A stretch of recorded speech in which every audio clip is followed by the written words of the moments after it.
எப்போ வரீங்க அப்படின்னா ஹஸ்பண்டை போட்டு டார்ச்சர் பண்ணக்கூடிய வைஃபெல்லாம் வந்து யாருக்கு அமைவாங்க? இந்த மாதிரி டார்ச்சர் பிடிச்சி ஒரு பஜாரியான ஒரு பத்திரகாளியான ஒய்ஃப் யாருக்கு வரும்னா,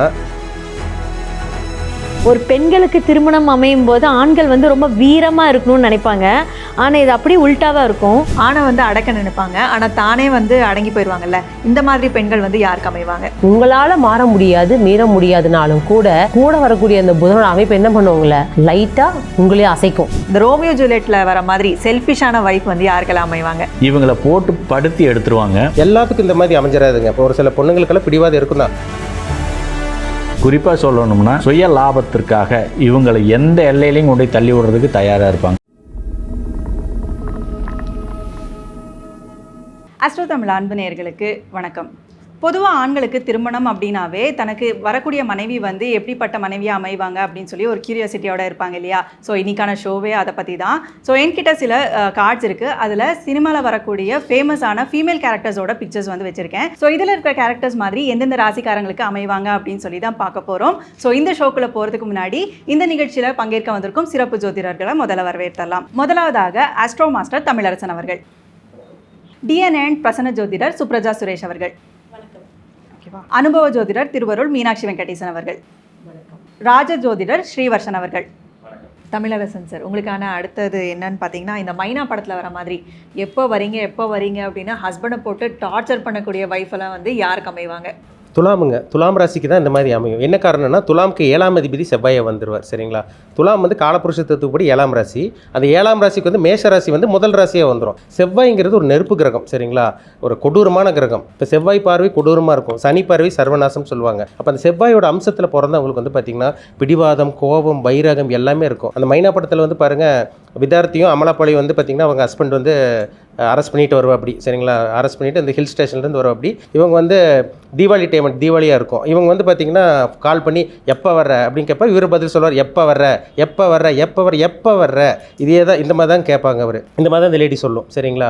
இந்த மாதிரி டார்ச்சர் பிடிச்சி ஒரு பஜாரியான ஒரு பத்திரகாளியான ஒய்ஃப் யாருக்கு வரும்னா, இந்த மாதிரி துலாம் ராசிக்காரங்களுக்கு தாங்க வரும். ஏன்னா 7ஆம் அதிபதி செவ்வாயை வந்துடுவார். இப்போ கொடூரமான ஒரு அரக்கத்தன்மையான அசுரத்தன்மையான லேடி வந்து இந்த மேஷராசி, அதாவது இந்த துலாம் ராசிக்காரங்களுக்கு கண்டிப்பாக அமைஞ்சிடும். சரிங்களா? அடுத்து வந்து பார்த்தீங்கன்னா உங்களுக்கு வந்து பார்த்தீங்கன்னா ரிஷபம். என்ன காரணம்னா, ரிஷபராசிக்காரங்களே பொறுமையாக இருப்பாங்க. சரிங்களா? குடும்பத்தை நல்லா கவனிச்சுக்குவாங்க. ஆனால் அவங்களுக்கு அமைகிறது, அதாவது ரிஷப ராசி அல்லது ரிஷப லக்னம், நம்ம ரெண்டுமே எடுத்துக்கணும். 7ஆம் அதிபதி செவ்வாயை ஒரு விருச்சகம். விருச்சகங்கிறது வந்து பார்த்திங்கன்னா சந்திரன் நீச்சம் அடையக்கூடிய ராசி. மைண்ட் ஒரு ஸ்டெடி இருக்காது, ஆசிலேஷன்லேயே இருப்பாங்க, ஒரு குழப்பத்திலே அப்படியே இருப்பாங்க. சரிங்களா? அந்த மாதிரி இருக்கவங்களுக்கு இந்த ரிஷபராசி நேயர்களுக்கும் 7ஆம் அதிபதி செவ்வாயாக வரனால ஒரு அண்டர்ஸ்டாண்டிங் இல்லாத ஒய்ஃபாக, ஒரு ஆக்ரோஷம் இருந்த ஒரு காளி மாதிரி, காளி தேவியாக அமைகிறன்னு சொல்லுது பார்த்தீங்களா? ஒரு ஆக்ரோஷமான ஒரு லேடி, கொடூரமான ஒரு லேடி, ஒரு பிடிவாதக்கார லேடியாக கண்டிப்பாக இந்த ரிஷபராசிக்க நேயர்களுக்கும் அமையும். ஏன்னா 7ஆம் அதிபதி செவ்வாய் விருச்சகம் வரும் உங்களுக்கு. சரிங்களா? அந்த மாதிரி தான் எல்லாத்துக்கும் இந்த மாதிரி அமைஞ்சிடாதுங்க. இந்த மாதிரி பிடிவாதம் எல்லாம் ஒரு சில பொண்ணுங்களுக்கெல்லாம் பிடிவாதம் இருக்கும் தான். எல்லாத்துக்கும் அமைஞ்சிருமான்னு கேட்டிங்கன்னா கண்டிப்பாக கிடையாது. பிடிவாதங்கிறது ஒரு சில பெண்களுக்கு இருக்க தான் செய்யும். அது முக்கியமாக சொல்ல போனால் இந்த துலாம் ராசிக்காரங்களுக்கும் இந்த ரிஷபராசி நேயர்களுக்கும் இந்த மாதிரி அமையறதுக்கு வாய்ப்புகள் அதிகமாக இருக்குது. சுப்ரஜா மேடம், இந்த கட்டா குஸ்தி படம் அதில் வர மாதிரி ஹஸ்பண்டையே ப்ரொடெக்ட் பண்ணக்கூடிய வைஃப் எல்லாம் வந்து யாருக்கு அமைவாங்க? பொதுவாக வந்து ஒரு பெண்களுக்கு திருமணம் அமையும் போது ஆண்கள் வந்து ரொம்ப வீரமாக இருக்கணும்னு நினைப்பாங்க. ஆனால் இது அப்படியே உல்ட்டாவாக இருக்கும். அந்த ஆண் வந்து பார்த்தீங்க அப்படின்னா அந்த பெண் வந்து ரொம்ப அமைதியானவங்க அப்படின்னு நினச்சி தான் வந்து கல்யாணம் பண்ணியிருப்பாரு, வீட்டில் அடக்கொடுக்கமாக இருக்கணும் அப்படின்னு. பட் அவருக்கு ஒரு பிரச்சனை வரும்போது அவங்களோட டேலண்ட்டை நிரூபிக்கக்கூடிய ஒரு சண்டையில் இறங்குவாங்க. அவங்களுக்கே ரொம்ப ஷாக் ஆகிடும். ஸோ அந்த மாதிரியான ஒரு அமைப்பு வந்து பார்த்தீங்கன்னா ஃபஸ்ட்டு சிம்மம் தான் வராங்க. ஸோ உங்களுக்கே தெரியும், சிம்மம் வந்து இருக்கிறதுலே ரொம்ப ஒரு ஸ்ட்ராங்கஸ்டான ஒரு கிரகம். இவங்கள மீறி யார் ஸ்ட்ராங் இருக்காங்க? இவங்களுக்கு 7ஆம் இடம் வந்து கும்பம் வருது, அதில் அவிட்டம் வருது. ஸோ பொதுவாக பார்க்க அமைதியாக இருப்பாங்க, ரொம்ப உண்மையாக இருப்பாங்க. பட் இவருக்குன்னு ஒரு பிரச்சனை வந்துச்சு அப்படின்னா அங்கே இருக்கக்கூடிய செவ்வாய் அவங்களுடைய திறமையை காமிச்சு சிம்மமாக இருக்கக்கூடிய, அதுவும் இல்லாமல் சிம்மம் செவ்வாய் அதிநட்பு கிரகங்கள் தானே. ஸோ இவங்களுக்கு ஒரு பிரச்சனைன்னு வரும்போது கண்டிப்பாக அவங்க கை கொடுத்து உதவுவாங்க. அடுத்ததான் வந்து இதே மாதிரி கேரக்டரில் அமையக்கூடிய ஒரு ராசி அப்படின்னு சொல்ல போனால் இந்த ரிஷப ராசிக்காரர்களுக்கு தான் 7ஆம் இடம் அப்படிங்கிறது வந்து பார்த்திங்கன்னா விருச்சகம் செவ்வாயாக வருது. என்னதான் வந்து ஒரு அக்ரெசிவ் இருந்தாலுமே, என்னதான் ஒரு அடமன்சி இருந்தாலுமே, ரிஷபத்துக்கு ஒரு பிரச்சனை வந்துச்சு அப்படின்னா முதல்ல கை கொடுக்கக்கூடிய ஒரு ராசி அப்படின்னு சொல்ல போனால், ஒரு பார்ட்னர் அப்படின்னு சொல்ல போனால் விருச்சகத்தில் அமையக்கூடியது தான். ஏன்னா அந்த இடத்துல வந்து பார்த்தீங்க அப்படின்னா புதனும் இருக்குது, அந்த இடத்துல வந்து பார்த்திங்கன்னா சனியும் இருக்குது, ஸோ அந்த இடத்துல வந்து பார்த்திங்கன்னா குருவும் இருக்குது. ஸோ இந்த 3 நட்சத்திரங்களும் இருக்கும்போது இந்த ரிஷபத்துக்கு வழிகாட்டி அவங்களுடைய பிரச்சனையில் இவங்க கை கொடுத்து உதவி அவங்கள வந்து மேலே கொண்டு வந்துடுவாங்க. அடுத்ததாக வந்து இதே மாதிரி கேரக்டரில் அவங்கள பார்ட்னரை காப்பாற்றக்கூடிய ஒரு கிரகத்தில் வந்து வரக்கூடிய ஒரு ராசி வந்து பார்த்தீங்க அப்படின்னா நம்மளுடைய துலாம் ராசி தான். 7ஆம் இடம் செவ்வாய். அதே மாதிரி தான் வந்து பார்த்தீங்க அப்படின்னா காலபுருஷனோட வீட்டில் முதல் ராசியாக வருது. ஸோ அந்த இடத்துல வந்து பார்த்தீங்க அப்படின்னா ஒரு ஆதிக்கம் நிறைந்த ஒரு கிருத்திகை நட்சத்திரமும் வருது, பரணி நட்சத்திரம் வருது, எல்லாத்தையுமே கண்ட்ரோல் பண்ணக்கூடிய கேதுவும் வருது. ஸோ அப்படிங்கிற ஒரு பட்சத்தில் வந்து பார்த்தீங்க அப்படின்னா இந்த சுக்கிரனுக்கு இவங்க எல்லாருமே வந்து பார்த்தீங்க அப்படின்னா ரொம்ப ஹெல்ப் பண்ணக்கூடிய ஒரு கிரகத்தில் வந்து நிற்கிறாங்க. ஸோ துலாம் ராசிக்காரர்களுக்கு மேஷ ராசிக்காரர்கள் வந்து என்னதான் கோபமாக இருந்தாலும் கோபம் இருக்கிற இடத்துல தான் குணம் இருக்குன்னு சொல்லுவாங்க. ஸோ இவங்களுக்கு ஒரு பிரச்சனை அப்படின்னா இந்த 7ஆம் இடம் அவங்கள நல்லா காப்பாற்றி கை கொடுத்து லைஃப்பில் பெரிய லெவலில் சக்ஸஸ் பண்ணக்கூடிய ஒரு விஷயத்துக்கு வருவாங்க. எவ்வளோ சண்டை இருந்தாலும் இவங்க 2 பேரும் பிரியவே மாட்டாங்க. ஏன்னா 2ஆம் இடமும் செவ்வாய் வருது இல்லையா. ஸோ 2க்கும் 7க்கும் முறையே ஒரு 7ஆம் இடமாக வரும்போது குடும்பத்திலேருந்து எந்த பிரிவினையும் வராமல் சண்டை போட்டாலும் இவங்களை பிரிக்கவே முடியாதுங்கிற ஒரு நிலைமைக்கு இவங்க வருவாங்க. மீனாட்சி மேடம், இந்த பிஸ்தா படத்தில் வர மாதிரி தன்னோட தேவைக்காக கல்யாணம் பண்ணிக்கிட்டு ஆணை வந்து அடக்க நினைப்பாங்க, ஆனால் தானே வந்து அடங்கி போயிடுவாங்கல்ல, இந்த மாதிரி பெண்கள் வந்து யாருக்கு அமைவாங்க? நல்ல கேள்விடாமா. அதாவது திருமண வாழ்க்கை வந்து இப்போ வச்சுக்கோங்க. ஃபஸ்ட்டு வந்து 7ஆம் இடம் தான் திருமண பந்தம், சரிங்களா, லைஃப் பார்ட்னர். இந்த ராசி வந்து மீனம். இவங்களுக்கு வந்து நிறைய ட்ராவல் பண்ணணும்னு ஆசை இருக்கும், நிறைய ஊர் சுற்றணும், கொஞ்சம் பொறுப்பு கொஞ்சம் கம்மின்னு வச்சுக்கோங்களேன். அப்போ இவங்க என்ன பண்ணுவாங்கன்னா தனக்கு வரக்கூடிய மனைவி அப்படிங்கிற விஷயத்துக்குள்ளே கொஞ்சம் யோசிப்பாங்க. ஏன்னா இவங்க ஜாலி கேரக்டர், ஆனால் சீக்கிரம் மூடிட்டுருவாங்க. இவங்கள பேலன்ஸ் பண்ணி கொண்டு போகணும். அப்போ இவங்களுக்கு ஏற்ற மாதிரி வாழ்க்கை துணைனா கன்னி ராசி தான். ஏன் இந்த கன்னியை சொல்கிறேன்னு கேட்டிங்கன்னா அவங்க தான் வேகம் இருக்கும், விவேகமும் இருக்கும். இன்னொன்று எல்லா இடத்துக்கும் பேலன்ஸ் பண்ணி நியூட்ரலாக கொண்டு வந்துடுவாங்க. இவங்கள பொறுத்தளவுக்கு பார்த்தீங்கன்னு வச்சுக்கோங்க, இதில் காதல் நாயகன் ஜெமினி கணேசனும் நவரச நாயகன் கார்த்திக் 2 பேரும் நடிச்சிருப்பாங்க. மேக்ஸிமம் வந்து பார்த்தீங்கன்னா இவங்களுடைய அமைப்புக்கு இவங்களுக்கு ஆப்போசிட்டில் இருக்கக்கூடிய கன்னிராசி சிறப்பாக இருக்கும். பொதுவாக வந்து பார்த்தீங்கன்னா 7ஆம் இடத்துல புதன் பகவானாக வரதுனால புதன் தான் காதல், சரிங்களா. இன்னொரு விஷயம், இந்த 7ஆம் இடத்தை மட்டும் நம்ம மென்ஷன் பண்ணி சொல்ல, நான் இந்த மீனராசியை பொறுத்தளவுக்கு புதன் பகவானோட அமைப்பில் லைஃப் பார்ட்னர் வரதுனால உங்களுக்கு எந்த ராசிக்காரர்கள் எடுத்தாலுமே கூட சில சமயங்களில் வந்து அந்த நியூட்ரலாக கொண்டு வந்துடுவாங்க. ஸோ அதனால் மீனத்தை பொறுத்தளவுக்கு நீங்கள் மாற முடியாது, ஆனால் உங்களை மனைவியை மாற்றுறவங்க கண்டிப்பாக மாறிடுவாங்க. அடுத்து வந்து தனுசு. இந்த தனுசு வந்து எப்பவுமே குருவோடைய அம்சம், சரிங்களா.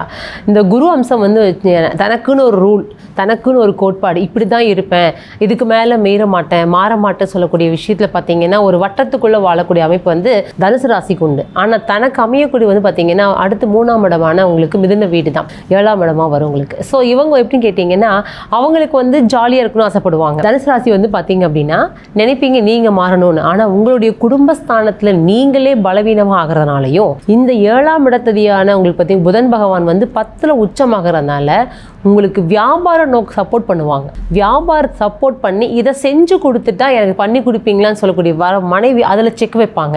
அப்போ என்ன பண்ணுவீங்க, சரிம்மா அப்படிவீங்க. நீங்கள் வாக்குறுதி கொடுத்து நீங்களும் மாறுவீங்க, அவங்களையும் மாற்றுவீங்க. 2 விஷயம் அட்ஜஸ்ட்மெண்ட் தாங்க லைஃபு, சரிங்களா.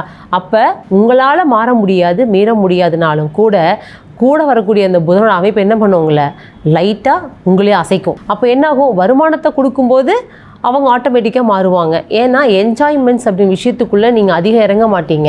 ஆன்மீக பயணமாக வருவீங்க, ஆனால் ஆப்போசிட்டில் சுற்றுலா பயணம் ஆசைப்படுவாங்க. அப்போ என்னது, வருஷத்தில் பார்த்தீங்கன்னா 3 இருக்கும் ஆன்மீக பயணம், 1வது இருக்கும் சுற்றுலா பயணம். அப்போ அந்த விஷயத்துக்குள்ளார அவங்கள நீங்கள் மாற்றக்கூடிய அமைப்பு கண்டிப்பாக உங்களுக்கு உண்டு. இந்த கன்னி வந்து பார்த்தீங்கன்னா ஆப்போசிட் மீனமாக வரும், சரிங்களா. நீங்கள் மாறக்கூடிய அமைப்பில் கட்டாயம் வந்து இருப்பீங்களான்னு கேட்டிங்கன்னா சமயோஜனத்தில் வந்து யோசிக்கிற புட்சத்தை உங்களுக்கு மட்டும் தாங்க இருக்கும். டக்குன்னு வந்து நீங்கள் மாறுவீங்க. இடத்துக்கு ஏற்ற மாதிரி மாறக்கூடிய அமைப்பு மட்டும்தான் என்றைக்குமே வந்து சிறந்த ஒரு ஆலோசகர். அப்போ உங்களுக்கு 7ஆம் இடமாக வந்து மீனம் வரும். இந்த இடத்துல வச்சுக்கோங்க, அது வந்து விரைய கிரகமாக இருந்தாலும் கூட அந்த குருபா வந்து உங்களுக்கு லாபத்தில் வந்து உச்சமாக வராரு. உங்களுடைய திருமண வாழ்க்கையில் நீங்கள் என்ன தான் பிளான் பண்ணி நகர்த்தி வச்சுருந்தாலும் கூட இப்போ 7ஆம் இடத்துல போய் 5ல் வந்து அங்கே நீஷம் அடைவார். அப்போ என்ன ஆகுன்னு கேட்டிங்கன்னா உங்களுடைய ஆளுமை திறன் என்ன இருந்தாலும் கூட உங்களுடைய வீக்னஸும் அவங்க தான், உங்களுடைய ஸ்ட்ராங்னஸும் அவங்க தான். அப்போ இந்த ராசி மீனத்துக்கு வரும் வச்சுக்கோங்க, இங்கே லாபத்தில் வந்து கன்னியில் வந்து குரு உச்சமாகறாரு, அதே மீனத்துக்கு லாபத்தில் குரு நீஷம் அடைகிறாரு. நீங்கள் அவங்கள மாற்றி அமைக்கக்கூடிய வாய்ப்புகள் நிறைய இருக்குங்க, சரிங்களா. அதனால் மைன்யூட்டாக கவனித்து எதில் அடித்தா அவங்க வந்து சாய்வாங்க விஷயத்த உங்களுக்கு மட்டும்தான் தெரியும். சொல்லுவாங்களே தந்திரம், அதுவும் எப்படிங்க கிங் லைனில் இருக்கணும், அந்த விஷயம் வந்து உங்களுக்கு மட்டும்தான் கையாளும் திறன் உங்களுக்கு இருக்கும். அடுத்து மிதுனம். இந்த மிதுனத்துக்கு பார்த்தீங்க அப்படின்னா அதே 7ஆம் இடமா வந்து உங்களுக்கு தனுசு வீடு வரும். இந்த நாளுமே நான் ஃபஸ்ட்டு பேச நாளுமே வந்து பாதக ராசிக்கு தான் வரும். ஆனால் இது 2 சமசத்துவ ராசிகள், ஒன்றுக்கு ஒன்று விட்டு கொடுக்காதுங்க. புதனும் குருவும், புதன் வந்து எப்போவுமே காதல் கிரகம் தான், ஒரு கிரகம் ஆன்மீக கிரகம். இவங்க 2 பேரும் இருந்தால் தான் பேலன்ஸ் பண்ணி கொண்டு போக முடியும் லைஃப்பை. இன்னொன்று ஃபேமிலிக்குள்ளே வச்சுக்கோங்க, அட்ஜஸ்ட்மெண்ட்ஸ் ரொம்ப இம்பார்ட்டன்ட். 5 வருஷம் வாழக்கூடிய வாழ்க்கையை நல்லபடியாக வாழ்ந்தால் தான் அடுத்த 5 வருஷம் வச்சுக்கோங்க 2 குழந்தைங்க வந்துடும். அதுக்கப்புறம் பொருளாதாரத்துக்காக உங்கள் 2 பேர் லைஃப்பும் கொண்டு வருவீங்க. அடுத்து வச்சுக்கோங்க 5 வருஷங்கும் போது பார்த்தீங்க அப்படின்னா யாரோ ஒருத்தருக்கு ஹெல்த் ப்ராப்ளம் வந்துடும். 20 வருஷத்துக்கு மேற்கொண்டு திருமண வாழ்க்கை யாருக்குமே சிறப்பாக இருக்கிறதில்ல. யாரோ ஒருத்தர் இருப்பாங்க, ஒருத்தர் இருக்க மாட்டாங்க. இது பொதுவான திருமணத்துக்கு உண்டான விதி. அப்போ முதல் வாழக்கூடிய அந்த 5 வருஷத்தை சிறப்பாக வாழ்ந்தால் மட்டும்தான் மீதி 15 வருஷத்தை சிறப்பாக நீங்கள் கொண்டு வர முடியும். அந்த ரூல் வந்து கண்டிப்பாக உங்களுக்கு தெரியும். அதனால் இந்த மிதுனத்தில் பிறந்தவங்களுக்கு வந்து 2ஆம் வீட்டிலே வந்து குரு உச்சம் அடைகிறதுனால நீங்கள் என்ன பிளான் பண்ணாலும் உங்கள் மனைவியை அழகாக என்ன பண்ணலாம், மாற்றிக்கலாம். இன்னொரு விஷயம், நீங்கள் நடந்துக்கிற விஷயம் அவங்களே மாறுவாங்க. இதுதான் இங்கே காமன் ரூல். அதனால் அந்த கார்னர் பிளேஸ் வந்து பாதக ராசியாக இருந்தாலும் கூட இவங்களுடைய வாழ்க்கை முறையில் ரொம்ப சிறப்பான அம்சங்கள் கண்டிப்பாக இருக்குங்க. வாழ்த்துகள். ஸ்ரீவர்ஷன் சார், இந்த ரோமியோ ஜூலியட்டில் வர மாதிரி செல்ஃபிஷான வைஃப் வந்து யாருக்கெல்லாம் அமைவாங்க? நிச்சயமாக இந்த வாழ்க்கை துணையை நிர்ணயம் செய்கிறத சில இந்த காதல் அது மாதிரியான விஷயங்களில் ஈடுபடும் பொழுது மிகப்பெரிய தவறுகளை செய்யக்கூடிய முதல் ராசியாக இந்த தனுசு ராசி இருக்கும். ஏன்னா இவங்க வந்து தேர்வு செய்யக்கூடிய அந்த லைஃப் பார்ட்னர் அல்லது காதலி இவங்க வந்து சிம்ம ராசியில் இருக்கிறாங்கன்னு வச்சுக்கோங்களேன். சிம்ம ராசி எப்போவுமே சுயநலம் கொஞ்சம் அதிகமாக இருக்கும் பாதிக்கப்பட்டிருந்ததுன்னா. அப்போது இந்த மாதிரியான ஒரு அமைப்பில் சிம்ம ராசியை இவங்க ஒரு வாழ்க்கை துணையாக ஏற்றுக்கொள்கிறார்கள், காதலியாக ஏற்றுக்கொள்கிறார்கள். அப்படிங்கிற பட்சத்தில் இவங்களை போட்டு படுத்தி எடுத்துருவாங்க. குறிப்பாக சொல்லணும்னா இவங்க சுய லாபத்திற்காக இவங்களை எந்த எல்லையிலையும் கொண்டு தள்ளி விடுறதுக்கு தயாராக இருப்பாங்க. இதனால் ஏகப்பட்ட இழப்புகளையும் இவர்கள் சந்திக்க வேண்டிய சூழ்நிலையை உருவாக்கும். தன்னுடைய செல்ஃபிஷ்தனத்தினால இந்த கும்பராசியில் சேர்ந்தவங்கள்ட்ட இருக்கக்கூடிய பொருளாதாரத்தை அத்தனையத்தையும் சுவீகரிக்கிறதுக்கான சந்தர்ப்பத்தை உருவாக்கி விட்டுருவாங்க. இவங்களும் வந்து கொஞ்சம் முன்ன பின்ன யோசிக்காமல் அவங்க என்ன சொல்கிறாங்களோ அதை கேட்டு இவங்கள்ட்ட இருக்கக்கூடிய எல்லா விஷயத்தையும் அவங்களுக்காக விட்டு கொடுத்து கடைசியில் 0 அப்படிங்கிற பொசிஷன் கொண்டு போய் நிறுத்திடுவாங்க. அதே சமயம் இவர்களுடைய தன்னம்பிக்கை, சுயமரியாதை இது சார்ந்த விஷயங்களையும் கேள்விக்குறியாக்கக்கூடிய ஒரு சூழ்நிலையை கூட இந்த சிம்ம ராசி கும்பராசியை சேர்ந்த ஆண்களுக்கு நிச்சயமாக வகுத்து கொடுத்துடும். அப்படிங்கிறதுனால இவர்கள் சிம்ம ராசியினரை தனது வாழ்க்கை துணையாக ஏற்றுக்கொள்கிறார்கள் என்றால் ரொம்ப அதீத கவனத்தோடு செயல்பட்டால் மட்டுமே அதிலிருந்து தப்பிக்க முடியும். ஏன்னா இந்த ராசிக்காரங்க சமசப்த ராசிங்கிறதுனால போய் மாட்டிட்டா மீண்டு வர்றதே முடியாத ஒரு காரியமாகி போயிடும்.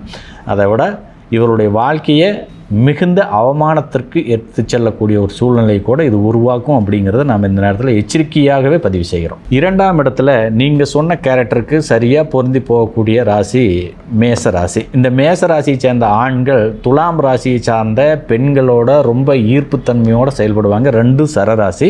இந்த நெருப்பு அந்த காற்றின் மூலமாக நல்லா எரிய ஆரம்பிக்கும். அதனுடைய வேகத்தை இது சரியாக புரிந்து கொள்ளாமல் இந்த துலாம் ராசிக்காரங்க என்ன சொல்கிறாங்களோ அதுக்கெல்லாம் அடிமையாயிருவாங்க. ஆனால் இந்த துலாம் ராசியை சேர்ந்தவங்க இவங்க தன்னுடைய சுயநலத்துக்கு பயன்படுத்த ஆரம்பித்து விடுவார்கள். இவருடைய அறிவாற்றல், இவருடைய செயல்பாடுகள், இவர் அதீதமான வீரதீரமான செயல்களை முன்னெடுக்கக்கூடியவர்கள், சுய கட்டுப்பாடாக இருப்பாங்க, ஒழுக்கமாகவும் இருப்பாங்க இந்த மேசராசியை சேர்ந்தவங்க. ஆனால் இதுக்கெல்லாம் அப்படியே ஆப்போசிட்டாக திருப்பி விடக்கூடிய தன்மை இந்த துலாம் ராசிக்கு உண்டு. ஏன்னா அவங்க சொல்கிற அறிவுரை கேட்டு இவங்க முரட்டுத்தனமான ஆளாக மாறுறதுக்கான வாய்ப்பு நிறையா இருக்குது. அப்படிங்கிறது யதார்த்தமான உண்மை நிலை. ஸோ இந்த மேசராசிக்காரங்க துலா ராசிக்காரங்களை மாட்டிட்டாங்கன்னா மேற்சொன்ன அந்த வர்ணனைக்கு உட்பட்ட அந்த கேரக்டராகவே மாறி இவங்களை கொடுமையில் எல்லைக்கே எடுத்துகிட்டு போயிடுவாங்க. அப்படிங்கிறத நம்ம இந்த நேரத்தில் அழுத்தமாக பதிவு செய்கிறோம்.